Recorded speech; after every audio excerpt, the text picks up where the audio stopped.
George-Tunnicliffe with The Cards We Are Dealt.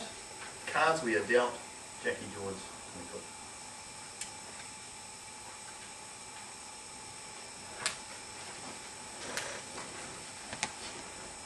We've all done it.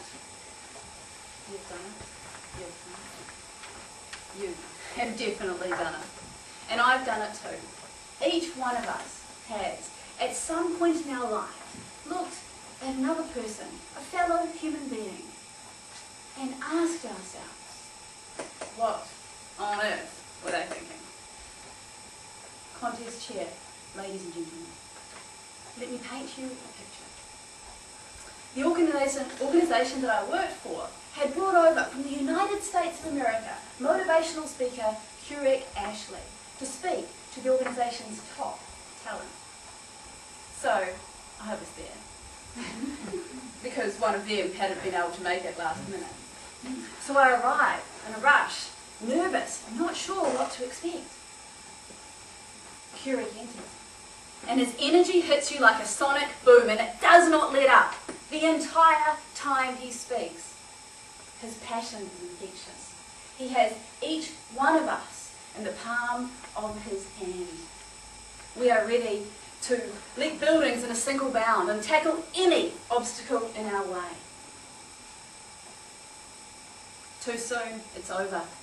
And Keurig is inviting each one of us to put our cards in the drawer to win a set of his DVDs.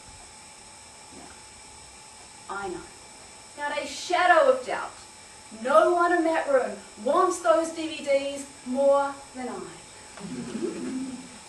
And so, I send a prayer to my higher power, the law of attraction, karma, God, whomever will help, to please make Keurig choose my card.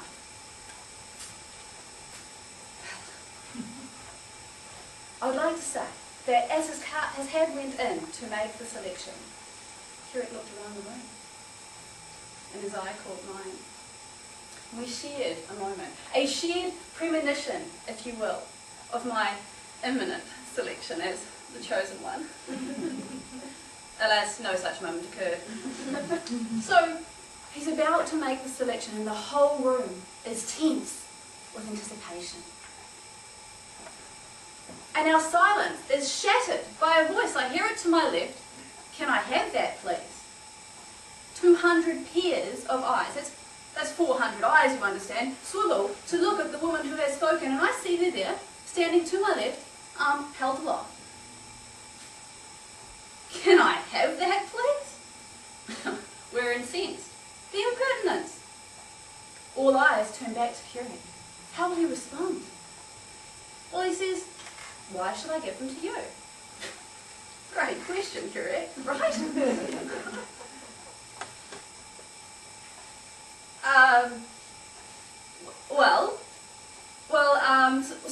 So I can achieve my goals, she says. And I quote. So, Keurig responds, well, if it's just about you, why should you not pay for them like everyone else does? Another great question. Well, silence reigns, seconds pass painfully. You can almost see her central nervous system has shut down. She's got nothing. And at this point, I realise she hasn't thought this through at all. She's treading water, just needing to be rescued. The crowd begins to get restless. And so Keurig says, look, the reason I ask is I've found when I give these away, people tend not to watch or listen to the whole set. And so it's something I take personally.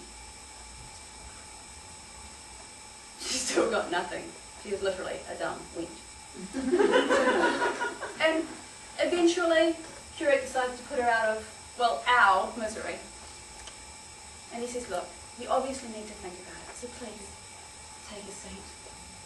And at this moment, as my legs collapse underneath me, I realise those 200 pairs of eyes are looking at me. And I return to my body in time to feel utter humiliation. And time to ask myself, what on earth was I thinking? Keurig goes on with the draw. gives away the DVDs. Suffice to say, was not my card he pulled out. Couldn't tell you who got it because my eyes were transfixed on the floor, which I was willing to open up and swallow me whole. Had no such mercy. Eventually, painfully, it's over. And as people leave, shooting me variously piteous or annoyed looks, I put on my best poker face. All I know is one thing. I must apologise to Currick for my appalling behaviour. I don't know where I become then. And so, I gathered myself up, and gathering the last of my self-esteem and dignity, didn't weigh much, and I just said, Currick, I am so sorry. I didn't think. I just knew I wanted those DVDs, and I didn't like my odds, and before you know it, he stops me with one gesture. It's impressive. And he just looks at me, and as he does, gives me this intense focus, I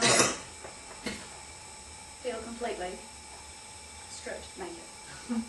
And not in a good way. And after a while, he says nothing. Just throws his hands in the air, and he walks away, leaving me again humiliated. And when I am strong enough, I open my eyes, and I see Currick, and he is there with the DVDs. He gives them to me. And he says, great things happen when you commit and you go after what you want. Currick was right. I never did watch all of those DVDs. But when I think of that day, I remember the lessons that I learned. I remember that sometimes the journey will take more than you think you have to give, and you will surprise yourself. I remember that great things do happen when you go after what you want. And I remember that you do not have to accept the cards you are dealt.